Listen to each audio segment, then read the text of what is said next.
Hola, bienvenidos al podcast de Adorarle. Esperamos que te sea de bendición.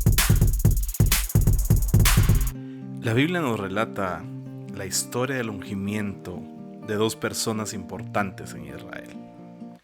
Cuando nosotros vemos en primer libro de Samuel, capítulo 16, la unción de David, y cuando nosotros la comparamos con el segundo libro de Reyes, capítulo 9, que es la unción de Jehú, podemos notar cómo debemos aprender a comparar y a establecer que la palabra de Dios es clara respecto a las asignaciones espirituales.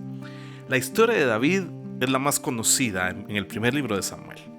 Cuando Samuel unge a David para ser rey, David era un joven pastorcito y la unción realmente no cambió en nada la situación inmediata de David.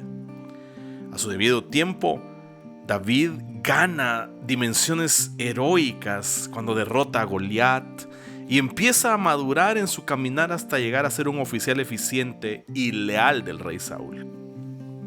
Cuando Saúl, lleno de amargura y cuando la paranoia lo afecta, empieza a provocar que David empiece a esconderse en los montes de Judea. Parecía que David estaba lejos del trono.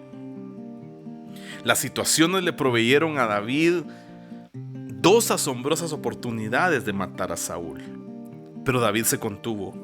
De hecho, le prohibió a algunos de sus propios hombres que estaban dispuestos a realizar el acto que David rehusaba cometer, porque el razonamiento de David era sencillo. Aunque sabía que sería rey, también sabía que en ese momento el rey era Saúl, y que matarlo sería matar al ungido del Señor. David no estaba dispuesto a arrebatar la herencia que el Señor le había prometido.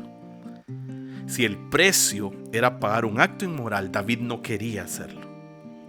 Dios le había prometido el trono, y Dios mismo entonces tenía que destituir al rey actual, porque David no se rebajaría al asesinato.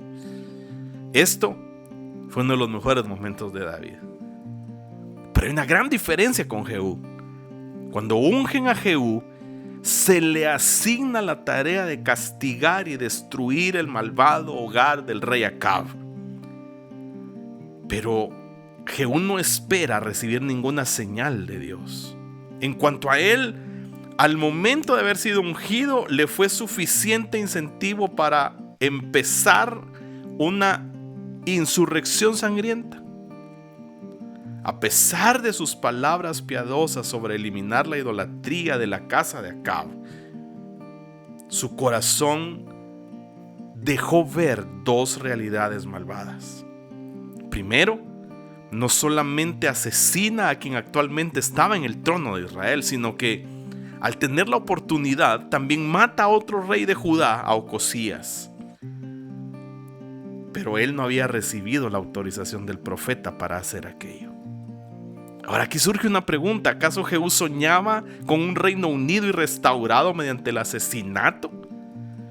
Y luego, en segundo lugar, aunque Jehú redujo el poder de la adoración a Baal, Jehú mismo promovió otros tipos de idolatría igualmente repugnantes que están en el primer libro de Samuel, en el capítulo 10 de los versos 28 al 31. Contrario a David, Jehú no era conforme al corazón de Dios, para nada. Dice la Biblia, no se apartó de los pecados de Jeroboam, el que había hecho pecar a Israel. Ahora esto nos da una gran lección. Ninguna profecía libra a ninguna persona de la obligación moral, ninguna. De la integridad, ni de la lealtad, ni de la obediencia a Dios. El fin jamás ha de justificar los medios. Y esto es algo en lo que todos debemos meditar. Gracias por escuchar nuestro podcast.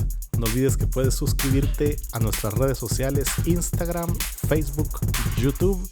Búscanos como Adorarle GT.